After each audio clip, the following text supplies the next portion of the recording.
Captain on the bridge. All right, captains, we are back here on the bridge, and today, yes, we will be on the bridge with Thomas Marrone, our new executive producer. So, captains, we are super excited.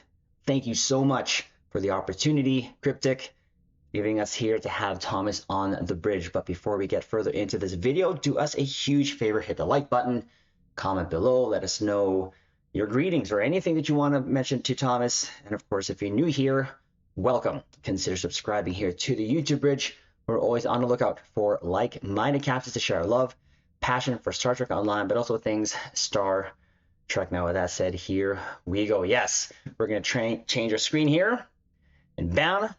So, it has been a long while since I've been wanting Mr. Thomas here on the channel, and what a perfect time to have him here. And want to introduce him first, but we have a wicked image here of him, and there he is. There's the man of the hour, Mr. Thomas himself. Hello, sir. Hello. It's great to be here. Thanks so much for having me on. No. Thank you. I have been super excited to do this with yourself, and I'm glad that you've made time for us here. So, Thomas, I want to say first off, congratulations on your new promotion. We are Thank all you. happy for you. We're happy for, I'm just happy, period, really, for all the work that you've done. It's really proven that you do love what you do for Star Trek Online, and it's really, really appreciated. So, with that said, for those who are not familiar with yourself, why don't you give us a little introduction of yourself and your timeline with Star Trek Online? Yeah, of course. I have been with Star Trek Online one way or another, basically since the beginning. I was I grew up a Star Trek fan. I watched Star Trek with my mom as a kid. It sort of became my personality, when I was young, and I remember when first they announced Star Trek Online was going to be a thing that Perpetual Studios was going to make. I sort of followed that with interest, and then they shut down, and the game transferred over to Cryptic. Thanks in part, by the way, or in whole, or in great part, to efforts by Jack Emmert, our old new CEO, who we'll talk about later. Um, but when that happened, I was actually really excited because Cryptic had made the only MMO that I'd actually gotten into at that point, City of Heroes, and so I knew that, like, oh well, if anybody can actually like ship this game and make a functional, real, MMO out of Star Trek, it's those guys. Um, and so when they announced that there was going to be a closed beta for STO, and that by buying the Champions Online lifetime subscription, you got closed beta access to Star Trek Online. Oh I my. did it. I fell for it, and so I got the Champions lifetime sub, and then of course I got the STO lifetime sub, and I started playing, as soon as I got access to the closed beta, and my job at the time was graphic designer. I had a degree in graphic design, and I liked making art and digital art and stuff. So as I was playing, in those early days, you ran around, and there were a lot of missions where you like scanned 5 things, right? Like, go here, scan 5, scan this, go here, scan that, whatever, and kind of incremented in up. And I thought that was cool. Like, it was an alternative combat, but I thought it'd be cooler if it was like a little more interactive. And so I remembered from, I think, Star Trek Elite Force 2, that there was like a tricorder scanning mini game in that game that was basically matched the sine waves. And so I took that, I redid a version of it, kind of reimagined in STO'S UI style, posted that to the forums, the closed beta forums. It got a lot of traction. It was a big thread. A lot of people got really excited. And so, long story long, that that thread eventually caught the attention of the developers. I have to shout out Jeremy Randall, who's our design lead now, but Jeremy ran a very popular Stowe video podcast back in the day called Stoked, that the developers watched, and eventually Stoked featured that thread and showed some of the artwork and stuff. And so when that happened, the community manager of Stowe reached out to me.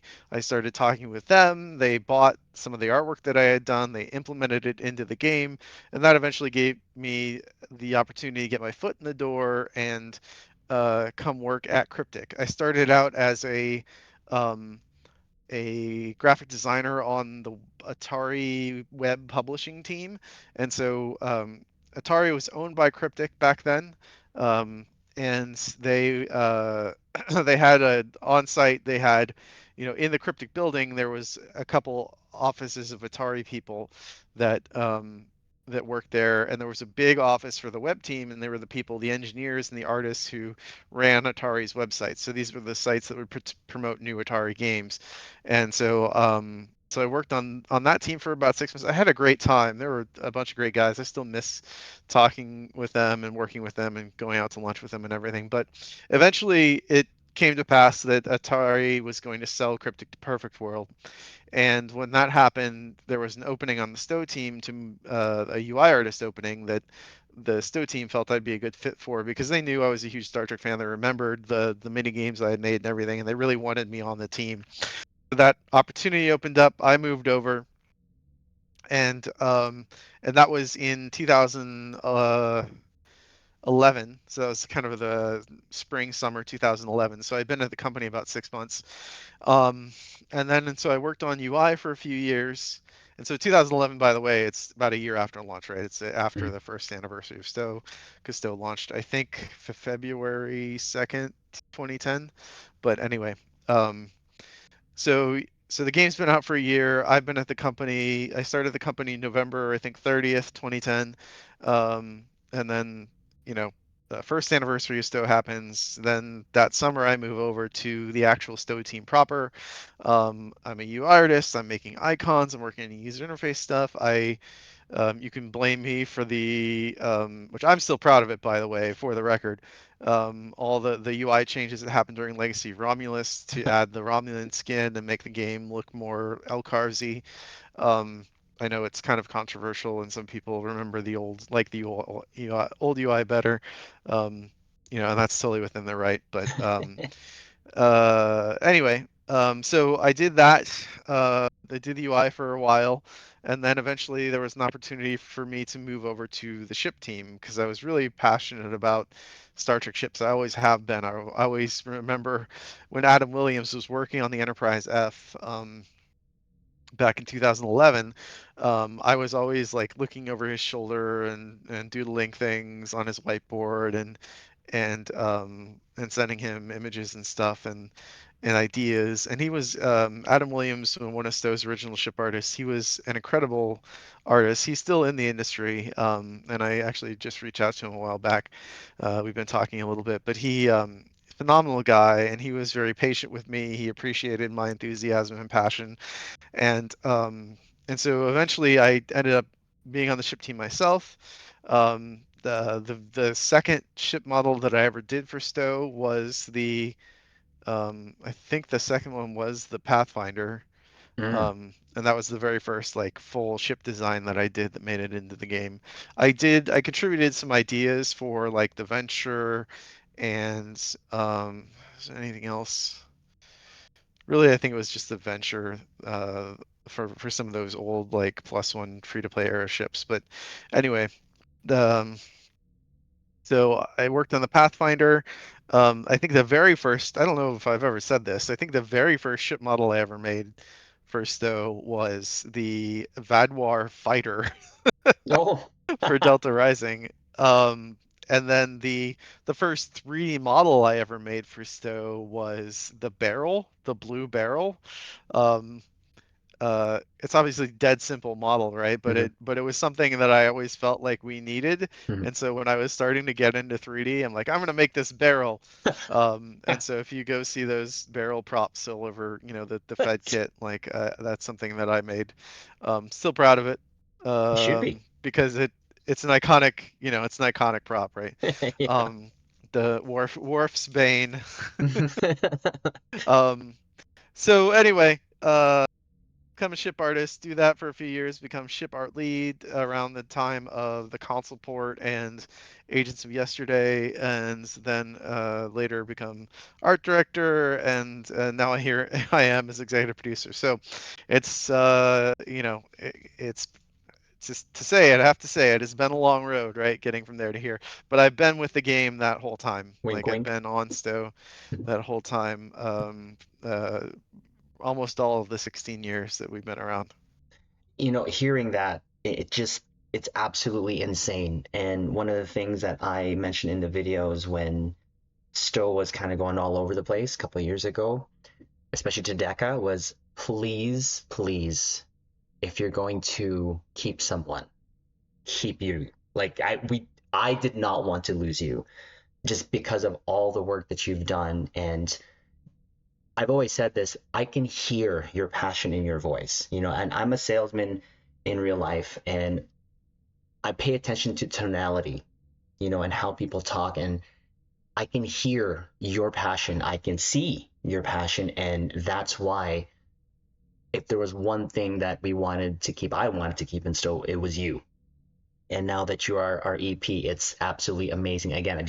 Just huge congratulations, and just to hear that again, timeline, you talking about it, I can hear just the years in your voice, and it's just so, and it really is like when I'm talking with customers and stuff like that, you just can tell when they're passionate about something, and that's definitely Mm. what we can tell. And all of us, we appreciate it. That's for sure. Thanks so much. I appreciate that, and I mean I do. I think where we're at now and the fact that we've been able to weather so much change. Also, I really got to give a lot of credit to Jeremy Randall. He's our design lead now. Jeremy started at Cryptic not too long after I did. Mm, Um, uh, he was hired as a junior systems designer, and then he worked on Stowe for a long time, specializing in ships, and then he actually worked on a couple other projects at the studio over the years.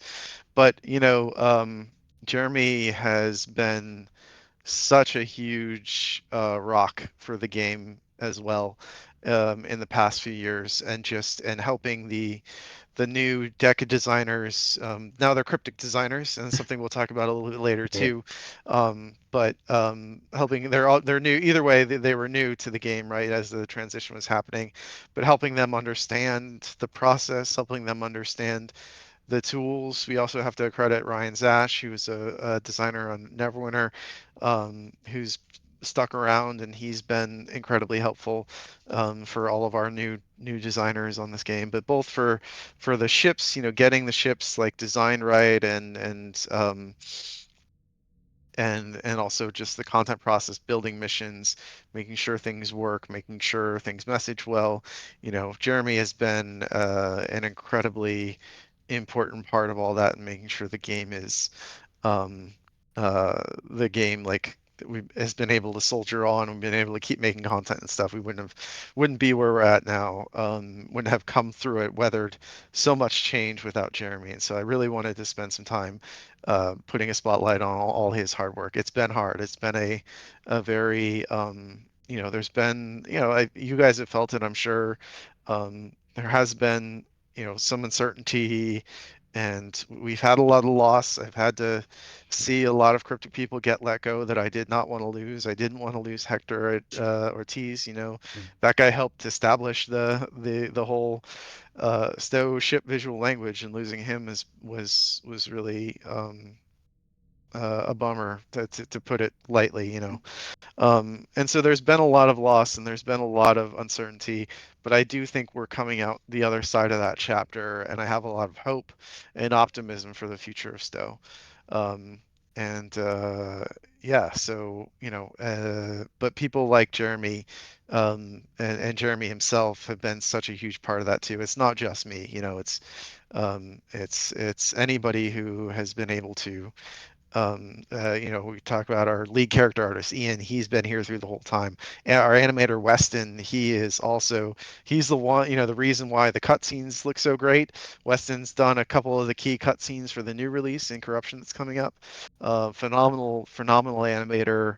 Um, he ever since I think basically 2018, Victory is Life is really when we started seeing him uh, bring So he might have started a little earlier than that, but like the cinematic quality of our cutscenes and storytelling, Weston is a key part of that and has been this whole time. And Andrew Nielsen on effects, Chris Menard on effects for a while.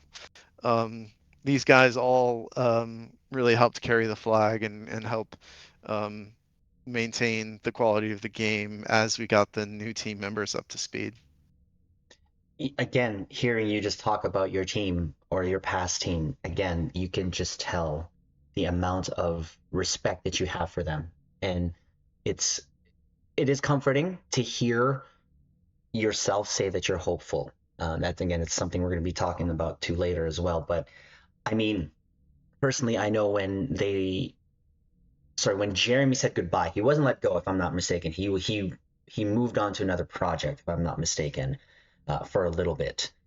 And Mhm.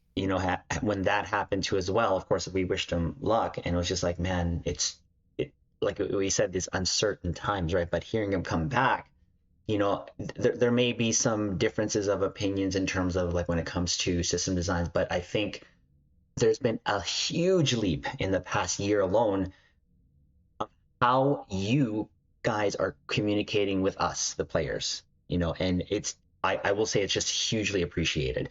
And Jeremy's been a lot part of that, of course, yourself. And, you know, I hope, and I'm just going to ask, but I'm going to just plug this in here. We're here right now. Maybe we can get Bort on the bridge here. It'd be great to have Yeah. him here too as well. But with that Well, I said, won't speak for him, but we can definitely extend the invitation and see if he's oh, interested. let's go. No, that's awesome, and I'm really glad you took that time because again, it's showing your respect, your passion, your love. Again, not just for Stowe, but the people that you work with to create and maintain Stowe. You know. But next thing I had wanted to kind of throw at you is give a brief history of how you started with Star Trek and how that love really kind of blossomed to what is now. Yeah, I think I kind of talked about it a little bit before, but Mm-hmm. my mom was a Star Trek fan. Mm-hmm. She watched it, the original series back in the 60s and 70s when it was originally on the air and then in syndication. And then when I was growing up, she shared it with me. And when the Next Generation came out, she got excited. I think that was 86, right? So I was only a Mm-hmm. few years old, but it was something that quickly became a family thing for us of watching Star Trek together, and then she made me, Star Trek outfits when I was a little kid, and I really, I locked into when I was really little, I was really interested in trains, right? But when I started watching Star Trek, then I became interested in spaceships and but also, like as you get older, it's not just all the blinking lights and the cool spaceship models and stuff. You start to understand the characters and the morality play and the humanism and start to connect with all that, right? And Mm-hmm. so TNG was my first Star Trek. That was Star Trek that was on the air when I was growing up, and then Star Trek 6 was the first Star Trek movie that I ever saw in theaters because I think I was a little too young when Star Trek 5 came out. Um, um, but yeah, like and then it just really took over my life and personality. And I mean, when I was in high school, I'm actually wearing a Homeworld. I don't know if your viewers will have video of me, but I'm wearing a Homeworld hoodie Ooh. because Homeworld was a game that came out when I was in high school, and I think it came out, was it 99, 98?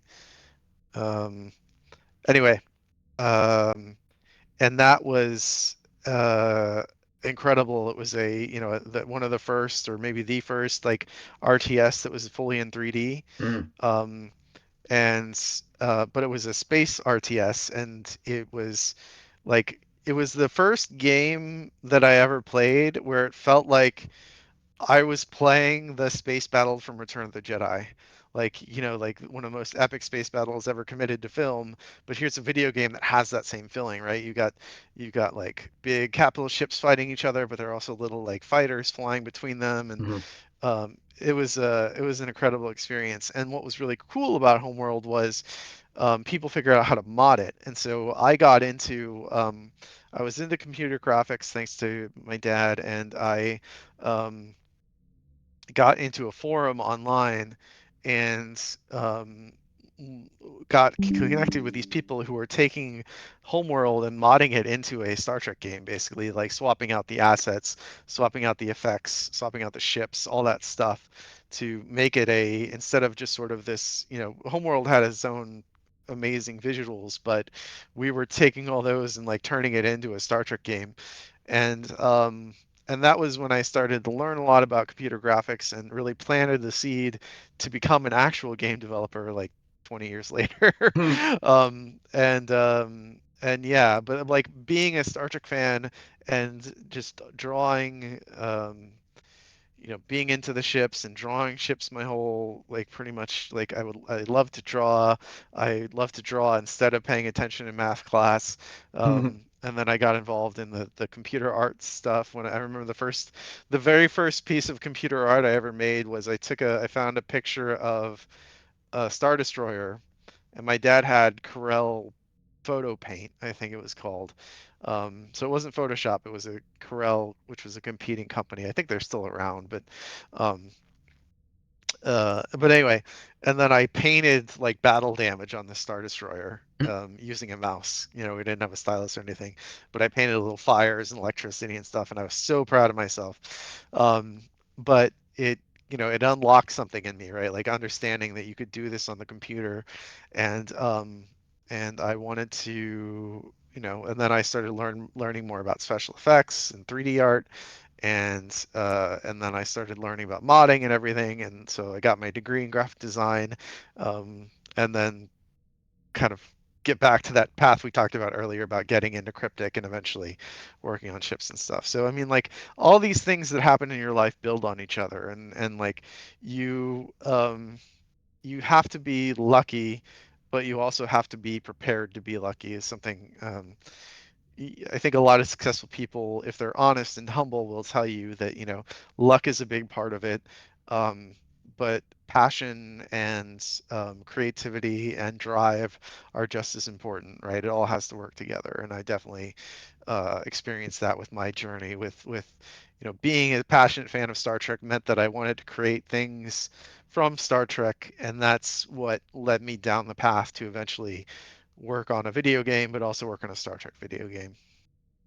And yeah, no, I remember watching that little feature that they did on yourself, and that again, just through how you articulated yourself and how you just told the stories, you told the story exactly, meaning this is really important to you. And again, that really just shines through, and it's just again, I love hearing it, to be honest with you. This is why I love doing these things, is because it gives me an opportunity just to hear it firsthand, as opposed to just hearing it like through a video, if that makes any sense. Hmm. So no, thank you for that brief history. I know there's probably more, but we only have so much time here, and I want to respect it. So this is something I kind of like to do with people that I've interviewed, and it's just Hmm. kind of like like hot questions, and then you just kind of give Right. your immediate thoughts. So I'm gonna Hmm. give you a bunch of quick fire questions, and you just let me know. First thing Okay. pops in your mind. Sounds So great. it's all Star Trek related. So your favorite Star Trek series, TNG, favorite ship. the original Enterprise from the original series. We can debate about that. I'm just kidding. Favorite. It's my favorite ship. You can't No, tell me that it's not my favorite ship. that's true. Favorite crew. I actually really like I think Lower Decks. Really? I did not expect that, Yeah. to be honest with you. That's awesome. Favorite captain. Picard. And which era of Star Trek, if you had the opportunity to serve in, would you serve in? TNG, Still 100%. TNG. And The most chill era of Starfleet. what you know what? I have to agree. And lastly, what career would you taken? It would probably be operations. Ooh, okay. I would have to think. I would have to say. Okay, perfect. Okay. Now, before I did want to do an interview with you, and this was around the time when Star Trek Picard was on air. And I've been burning to ask you this personally. I mean, I've heard your obvious results, but I want to hear it. So, your Mhm. ships have been canonized. How did that make you feel the first time you heard that your ships are going to become canon? I mean, uh, boy, it's just really validating, and it's validating for me and the team and people like Hector, who have been doing this for so long, like working on the franchise in kind of off in our little corner of Stowe, right? But you know, you you work on something for a while and then you become really good at it, and to get that out there, and if you just go and Google Star Trek ships, like it's a good chance a lot of those things, a lot of the returns are going to be those ships, right? Mm-hmm. And so we've gotten out there, we've gotten ourselves out there, we've kind of permeated the atmosphere of um, that whole conversation, and to have that be recognized by people working on the shows and to show up next to Mm-hmm. those people, it's incredible. It's a dream come true. Like I don't, it's something my the worst feeling I have about it is I peaked early. Like No. like I don't know if I'm ever gonna, like am I ever gonna feel that way again? And maybe not, but that's okay. At least I got to feel it once. Well. But the like the scene of the Enterprise F coming Oh. out of space dock and the fireworks and the Jerry Oh Goldsmith gosh. is playing and everything, um uh or it might have been, I don't know if it was the Jerry Goldsmith or the Alexander Courage, like which, but it Mm-hmm. was like one of Yep. the main Star Trek themes, right? Oh. Um, and just incredible, just so um, like I said, validating and humbling, and just being able to see all of the work and the passion that you've put into the franchise over decades, to see that on a screen like that. Like I know, I mean, there are hundreds, thousands of people that are just as passionate and just as talented or more as me, and I'm just sorry that they aren't going to see that either. Like they deserve it as much as I do.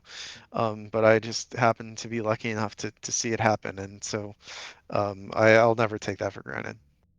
No, I think for me, I'll speak for myself personally, but I felt not just myself, but a lot of the captains that I spent a lot of time here on the bridge that we were just so proud. It was a sense of just I think you used the word validation. That Stowe is legit. Stowe is the main game of Star Trek. And again, when I saw the F just come out and just do that flyby, I'm not gonna lie, I think I wet my captain's chair. It was a pretty Mhm, sight, and not even just that, but just the other ships. But that mhm. ship, the Enterprise F, they kind of did her dirty a little bit in the story, but Hey, regardless, I, she's there.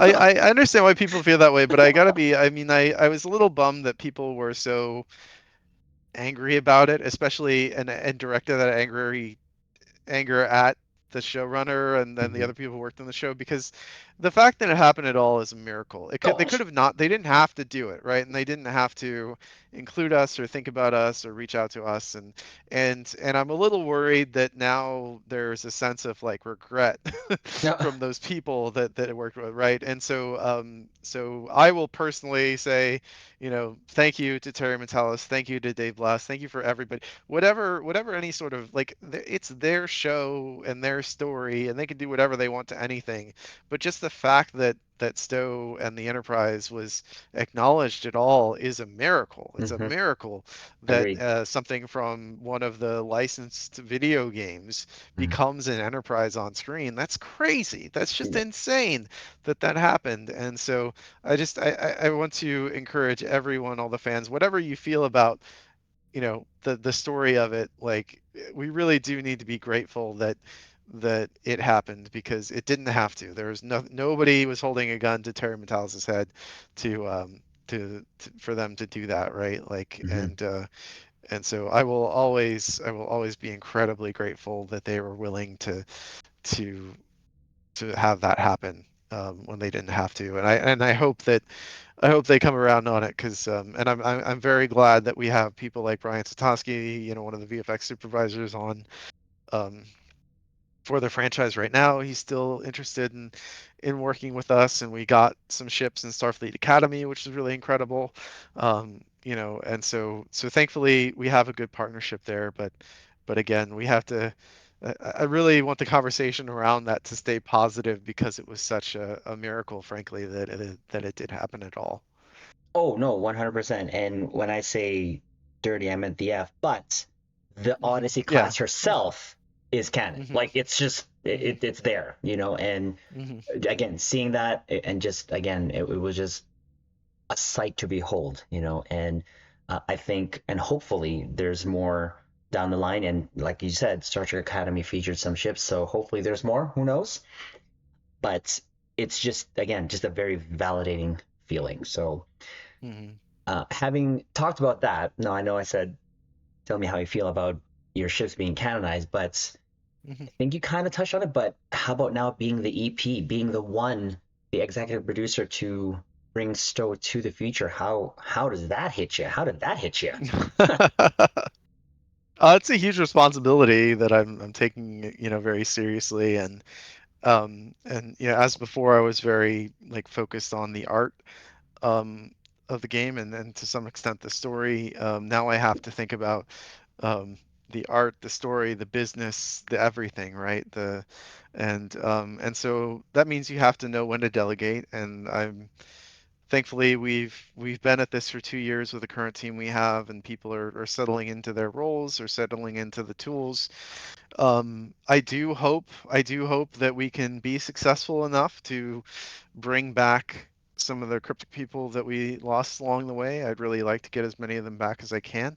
Um, and so we'll see that happens. But that really just the only way that we can do that, I think, or the most likely way is if we can grow the game, and I'm excited for those opportunities. But as executive producer, I'm ultimately responsible for that, right? And so it's not just about um, any one thing, it's everything. I think I told somebody this morning, was in a call, and I'm like, I'm directly responsible for nothing, but I'm indirectly responsible for everything as executive producer. And so that's a position that requires a lot of wisdom and trust.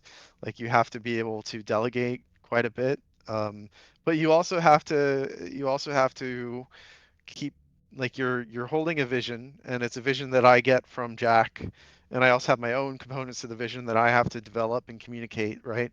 And so you have to make sure that you communicate that vision, and then you keep people on that track. And so if people start to like, oh, we want to try this out. Well, that's cool, but that doesn't really serve the broader vision we have now, right? And so that's kind of where we're at, and what my responsibilities are nowadays.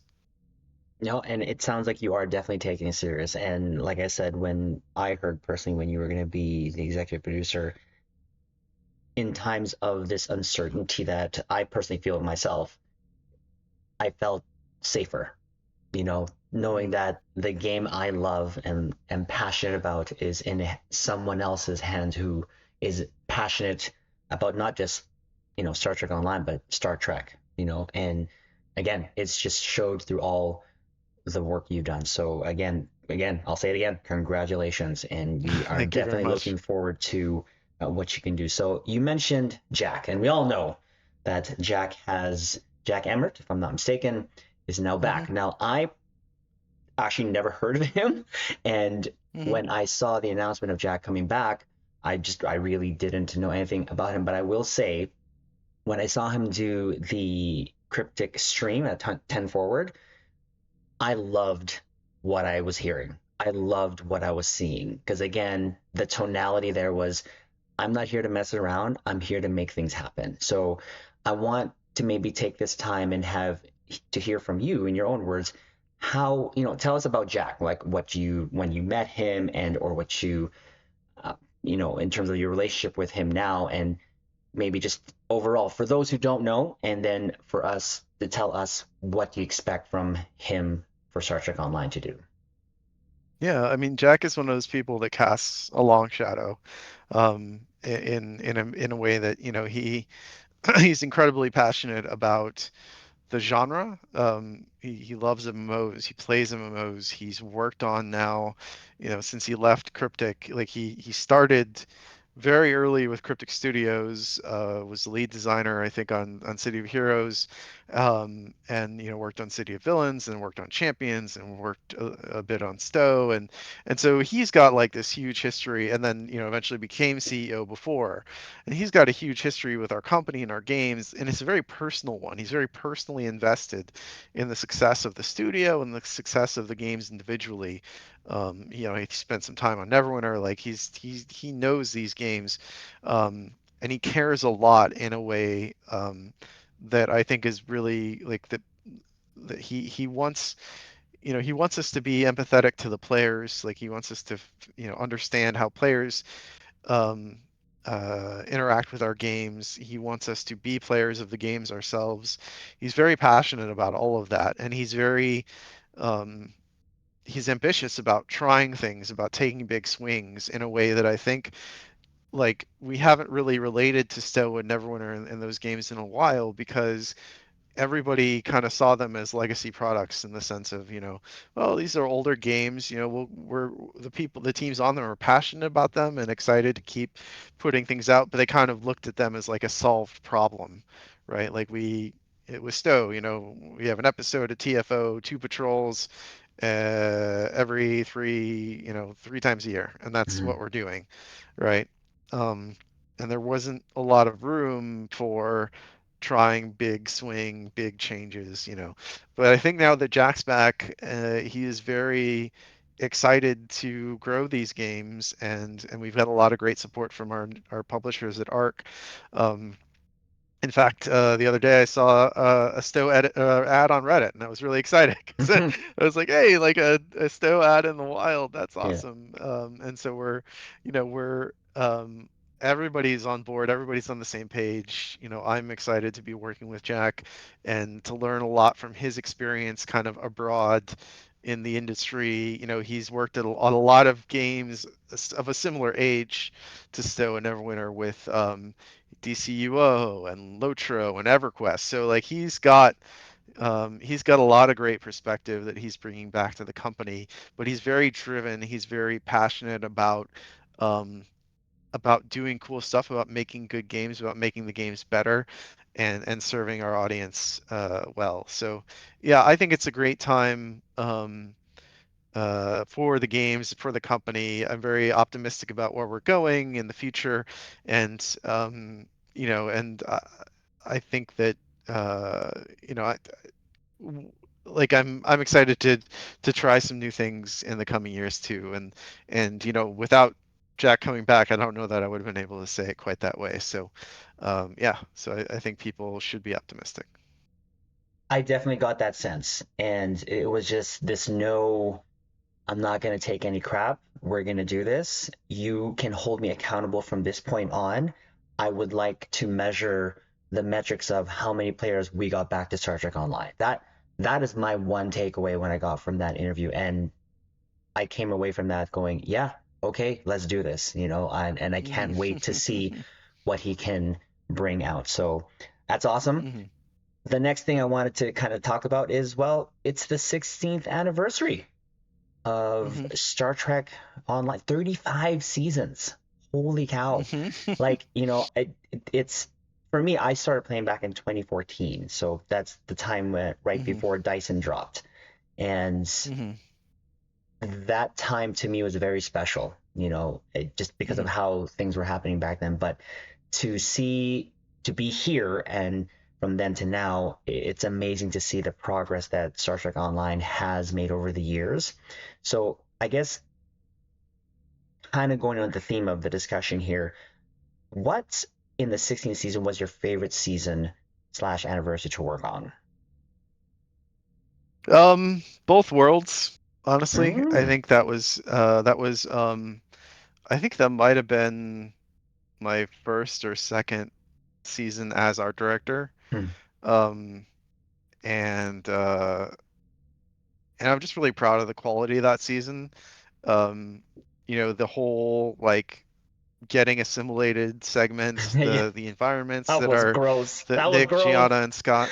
Yeah, yeah, and the environments Nick, Gianna, and Scott did for that episode are incredible. Like the Mirror Borg ship, it's so immersive, and the lighting was so good, and um, the all the Wolf 359 stuff that we did, like getting that like I look at Stowe as an opportunity to like live in the Star Trek universe, right? Hmm. And and so anytime we can make a place that you want to visit just because you want to go there, and it's like, yeah, it'd be cool if there's like gameplay and whatever, but I just want to go to Starfleet Academy. I just want to go to the Wolf 359 Memorial, right? And the fact that people like that we were able to spend a little time and update that and really give it kind of depth and a flavor to it.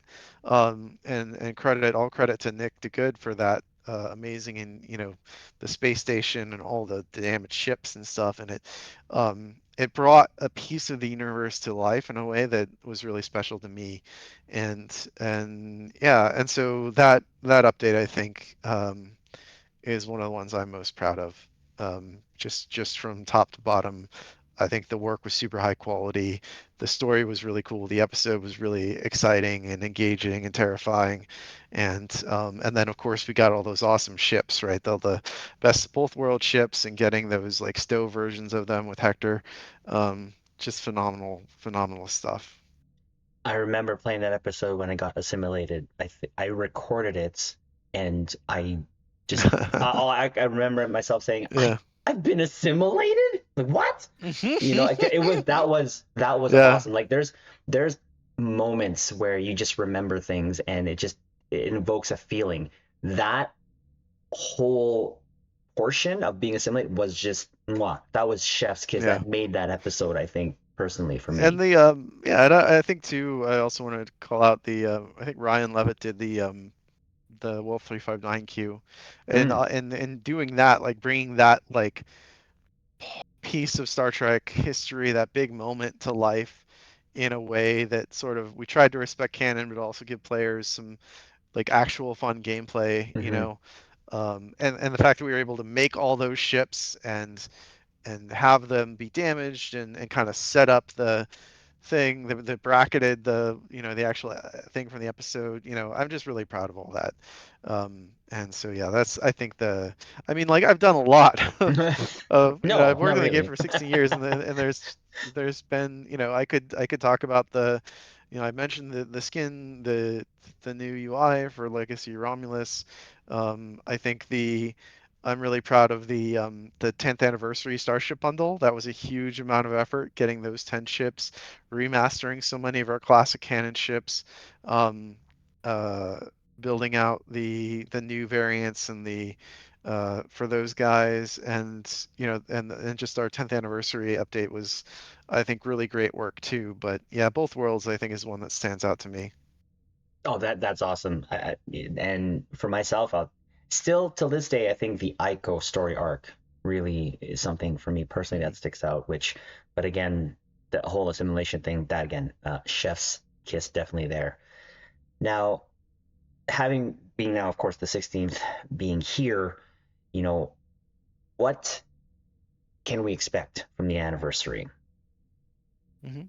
Yeah, so I mean, I think this anniversary is we've got a great new episode, Curse of Phrygia, and then I think the Belly of the Beast is named the TFO.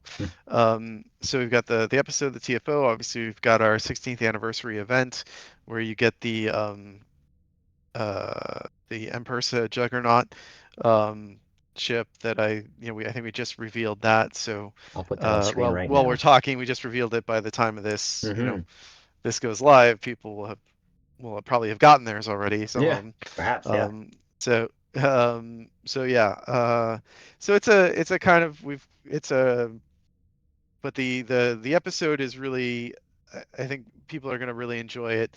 We've got Nicole DeVore as Esri Dax, but she's also playing another character too that I think people will find really interesting. Oh. Um, and um, and we've got the Chimerans. The first time be able to actually fight the Chimerans on the ground, and you'll learn more about them. And the multiverse arc is gonna kind of have a in general we're fleshing that out more, right? So Hmm. if you've been into the story, I think this one's a really rich. There's a lot you're gonna learn um, uh, about the Chimeran specifically. I think people will get a kick out of it. And the TFO is interesting because it's not a it's a very different kind of TFO than what we've done before. So hopefully people enjoy it. And I don't want to say too much about it, but I think people just get in and play it and check it out. But it's very moody, it's very atmospheric, very thrilling. So yeah, I think it's another great installation of the story arc, and hopefully people enjoy it.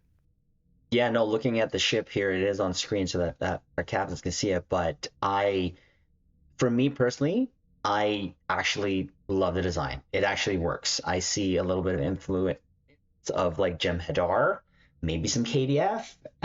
That's kind of Hmm. the vibe I get, but it looks great. It is a great looking ship. I can't wait to get it. That's for sure. And the Alliance fleet, it feels so good. Like it feels so good to have like a fleet of Alliance ships, and that's just speaks to again the work that you guys have done and have translated what you guys wanted to do like how you were talking about ship language. And yeah, it's very very distinctive and it looks really great. So great work on that, you guys.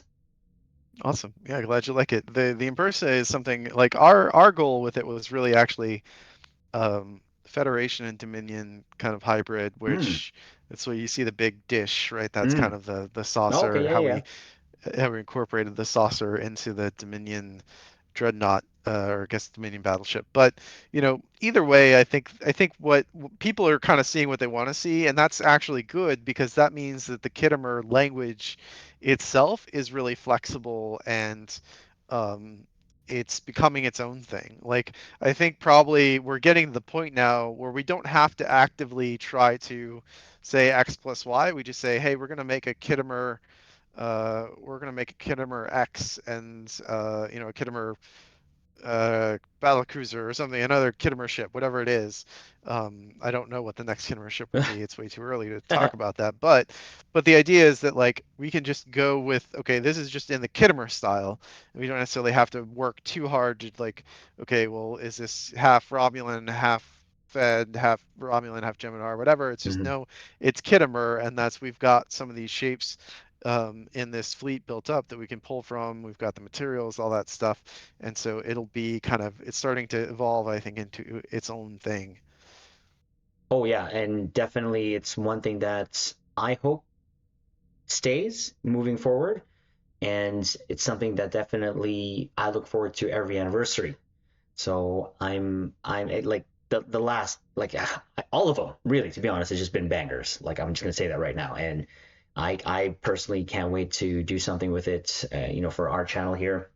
We do like theme streams, and we're definitely gonna do like an alliance theme stream or something like that, and just to have a screenshot of all your guys' alliance ships or Star Trek Online's alliance ships, it's just gonna just be amazing. So again, great work. I can't wait to fly it, and I'm sure some of our captains can't wait either, and or are flying it right now. So Yeah, talking awesome. about that, now that we've talked about the what can we expect and stuff. So as the executive producer, I know you said you have to work with Jack, right, with his vision, and then you're going to have your elements. But if there's a point, 2 or 3 points that you wanted to bring into Stowe's future, what would those be? Yeah, I mean, I think the I think we have to. I mean, the first things first, right? Is there's a lot about Stowe that works and works well, and so my my primary priority is not to break anything, Mhm. right? I don't want to do anything that that makes people super upset. I don't want to Right. do anything that makes people want to stop playing the game, right? We want to serve our audience that's been with us this whole time. We have a great Stowe's players are really faithful, and I'm really so grateful for that. And so we have to be careful about any new things we do or try. We have to be careful not to make sure that that it's additive, it's not taking things away, um, that it's something that the people who already play the game also want, right? Not Mhm. just trying to do new things. And I think I'd love to get more people back who maybe left the game a while back, and the game has changed so much, it's improved so much. We want to keep improving it. So I'd love to get. I mean, 7 million people have come through Stowe, have made accounts, over the course of the game's history, right? So it's a lot of people Wow. who could try it again and maybe begin to enjoy it again. Um, and to that end, I think that one of the things we could kind of bring back to Stowe, a couple things I'd like to bring back to Stowe is a sense of um, place, in the sense of like being able to like I'd like there to be more things to do in sector space. Mm, I'd like there to be more reason to fly around sector space, because right now you kind of play the UI, right? Like you mhm. you log in, like you go to a queue, you can even do patrols through queues, you play the mission journal, all that stuff. You can transwarp, and convenience is super important. And I don't want to take convenience away, but I do want there to be a reason for people to, I'll say the magic word, explore, right? Yeah. That doesn't mean I don't know that we'll ever be able to do like a fully fleshed out. Maybe we will, but I'm not saying right now that we're going to do a fully fleshed out exploration system. But I would love it for there to be things that if you are exploring in the game that you find, right? So that's a very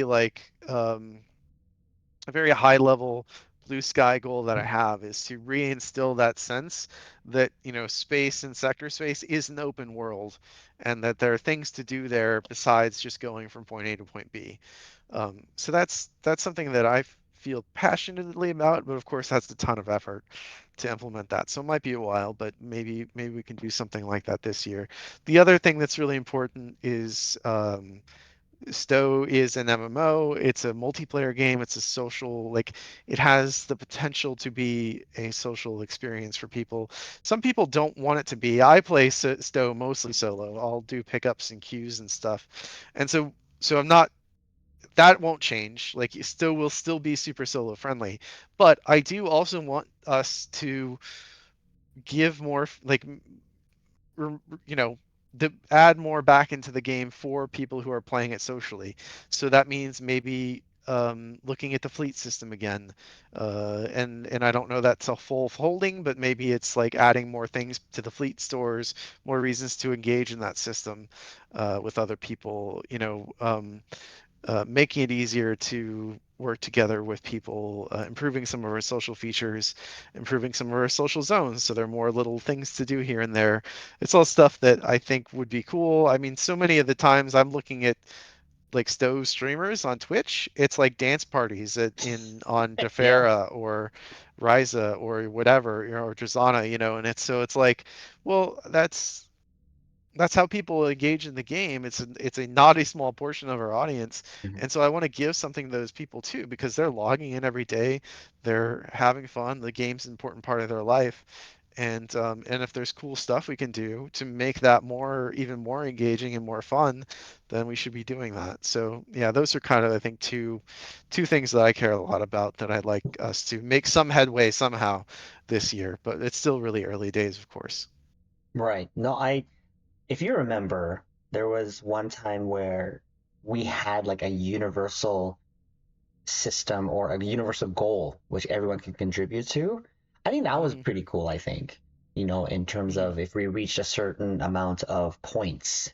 we got Hmm. a reward. I think that could maybe be something, but that's just something I just thought about when you were talking about. But that sounds awesome. Yeah, And like I mean, then and Helldivers, I know they do that, like their major orders and stuff, right? So mhm. like that is something that has borne out. That's something that's interesting. We can take a look. And then I do also want to mention it. I know it's a hot topic, but and I don't have any easy solutions, but we are gonna, I think, take it seriously this year, is adding more dilithium sinks Ooh. into the game. Mhm. That is something that, Jack also feels strongly about, is getting that economy in better shape. So that's another thing that I do want to bring up, that Mhm. it is something. And then finally, I also want to bring up performance. I know people aren't very happy about where that's at, and I understand that totally. That is also something that I hope we can tackle and make improvements on over the course of the year as well. Of course, and things take time, but I think what's important that at least I'm hearing is there's commitment there to look at it. There's commitment there to Mm. ensure that it's something that is definitely discussed, looked at, and hopefully addressed. Yep. So no, that's great to hear. I again, like I said, we've touched about it already, and it's kind of part of the questions I have. But this uncertainty that I feel, some feel through just talking to you, I feel better. Just through hearing Jack's tone, your tone, I feel better. And I think I know I actually felt good when it was going to go to DECA. I'm like, oh, Mhm. okay, so DECA's a place where games can be taken care of, blah, blah, blah. It'd be the flagship. And then all of a sudden back to Crypt, it's like, oh, but it, I think within the last 3 months since that announcement, or a couple months, it's been feeling a lot better for me personally in a more positive way. And Mhm. again, you just talking to us here, it's just huge for us. And so I definitely do appreciate that. So I know we're kind of over a little bit, but there's just a couple more things I want to talk about. One of them is in terms of ships, and we all know we're all here about the ships, or most of us.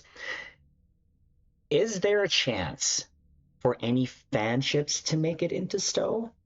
Like I've seen there's like a handful of designs that I would love to see here, or at least maybe to take some inspiration. I know that there's some maybe legality to it, but what are your thoughts on that? Hearing, captains ask for, is this ship gonna make it or is this ship gonna? Because if I'm correct, me if I'm wrong, the USS or the Odyssey class was a fan design.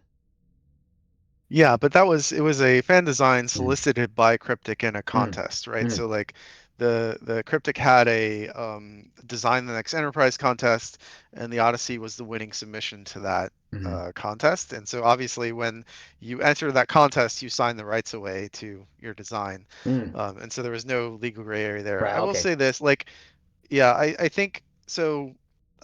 This is an interesting area for me because obviously I'm very passionate about fan art and how important it is to the Yep. franchise to keep the franchise vital. I'm a fan artist myself in a lot of ways. We hired uh, Keen, Pundus. Yep. We hired him, and also Scorpion Design, Jamie hired them because of the strength of their fan art, basically. Don't regret that at all. They've been amazing. They've done amazing work. So I feel very strongly how important and vital that stuff is. But also, I take the legality, like you said, very seriously. Yeah. If we did incorporate any of those things, it would be the result of directly working with the original artist. Mm. We wouldn't, we would reach out to them, we would pay them. We wouldn't just sort of Oh yeah. Sure. um, Sure. we did do the Shangri-La, but because it was canonized, right? Mhm. Like that was uh, an instance of like that was it started out as a fan design, but then it was canonized by the show. They actually hired Bill Krause to make that model himself, the one in the ready room.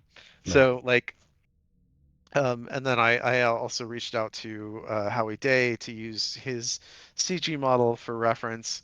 And then the final in-game model was done by Tobias. So, we're so like there are a lot of great fan designs out there, but also and that's awesome.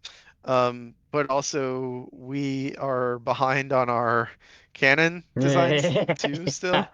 And also, but I also want to give people like Jamie the opportunity to make their own stuff, and we need to keep making our own new things too. So it's a balance. Is there a good fit? Is there a good reason to work with this person, reach out for this person for this thing? We do occasionally reach out to like IDW, and we did the the Omega from their recent comic run, their new comic series, The Last Starship. So we're looking everywhere at things.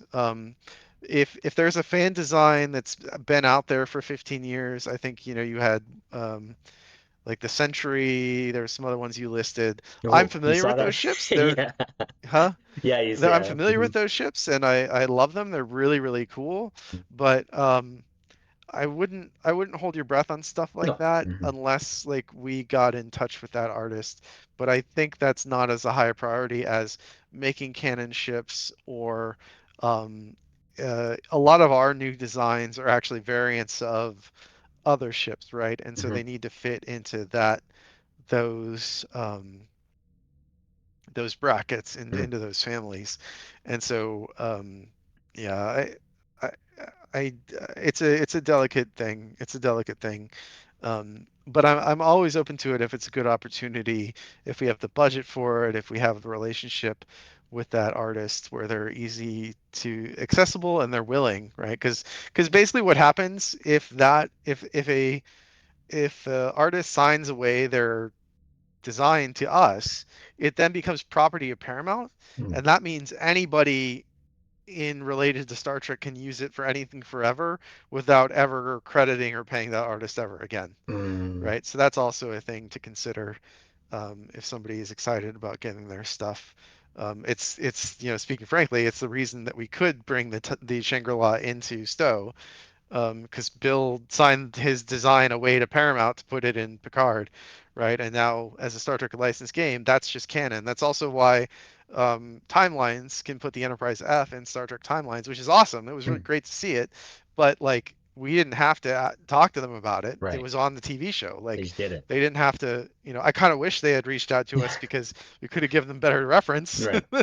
than what they used. But Right. it was still awesome to see it. It felt like hey, it's like a real thing, and Yeah. it's cool. They also put the Reliant in their game, I think, and like I don't have to be like I.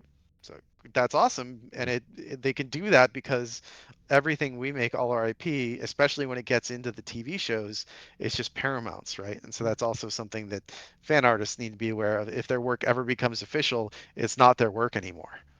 Right. No, I think the way you answered it, like I kind of knew, but then the way you laid it out, it makes sense. Like you're right. There's so many canon ships left yet to bring into Mm-hmm. so you're right. And that's as a fan of, and I guess you as well, TNG. A lot of those fan designs just speak to that TNG language, and I just love Mm-hmm. the TNG era. But no, I appreciate the answer, and I think a lot of us. There's a lot of nights where we discuss that, and now at least we know. And now I know we've gone a little bit over here, but the last thing that we wanted to ask you, and again, Thomas, thank you so much for your time. But is there anything you can tease us past the 16th anniversary? Maybe a you heard it here type thing first, or is everything just? I'm not saying like the full, this is what it is. No, like maybe a tease, a little bit of Sure. a tease, just a little. Yeah, I mean, I think we've already said it in other places. I think Jack maybe said it on the stream or in the Reddit AMA, but the ship bundle is the post anniversary ship bundle is coming. It's going Hmm. to be enterprise themed. Let's go. Um, that Yeah, I think people are going to be really happy with that. I will also say that it'll be enterprise themed, but we're also going to have alt skins for all the ships in the bundle. Uh, um, and all of the ships in the bundle are canon ships that we Ooh. haven't put in Stowe yet, but they will also have non-canon alternate skins that allow you to pull those ships from a more modern era than the Enterprise era, which I know Mm. is important to some people, right? Hmm. So I think they're gonna surprise and delight people. I'm very excited for people to see what we've got cooking there. I think people will enjoy it, and then yeah, and then I think I also want to I'll tease past that a little bit and say that I think people are going to be really excited about the first Contact Day event as well. We've got some really really cool plans for that. So yeah, and I'll stop there No, and before Brad mutes my mic. just automatically just cuts you off. No, and I thank you. And again, it's hearing what I really wanted to hear was your voice, to be honest with you. Your tone, Mm, again, the excitement is there. And I do hope, captains listening to this can hear it, because that's making just me hopeful, and mhm, I'll say one of my favorite designs that came out of the Proxima when you guys put the Timeless bundle out was the Pullix. Well, mhm. you guys did just an amazing job, and that's one of like my favorite non-canon skins that you guys have done. So I think we have definitely went past the time, and I'm sorry, but again, I truly, truly appreciate your time, Thomas. I think Mhm. we were able to hit the past, present, and future as themed out here in our interview here. So thank you again for all you do. I appreciate it. We appreciate it. And we just can't wait to see what you have in store and where you will bring Stowe in the future. But with that said, I'll leave the last word to you. Is there anything else you wanted to say to our captains listening? Hey, thanks for an amazing 16 years. It's incredible that the game has been doing this well for this long, and so much of that is thanks to the loyalty of the players. I mean, you said you've been with the game for 12 years yourself. That's pretty incredible. And I'm very lucky to incredibly lucky. I mean, how wild is it that I get to work on a video game for one, but a Star Trek video game for two. So, um, just very grateful for that privilege, and it wouldn't happen without all of you. And I'm looking forward to charting kind of the course of Stowe's future together, because it's going to be all of us, right? Going forward. So thank you so much, and live long and prosper. All right, captains, that will be it for the interview. Thank you again, Thomas. We will see you there in Star Trek Online Corruption.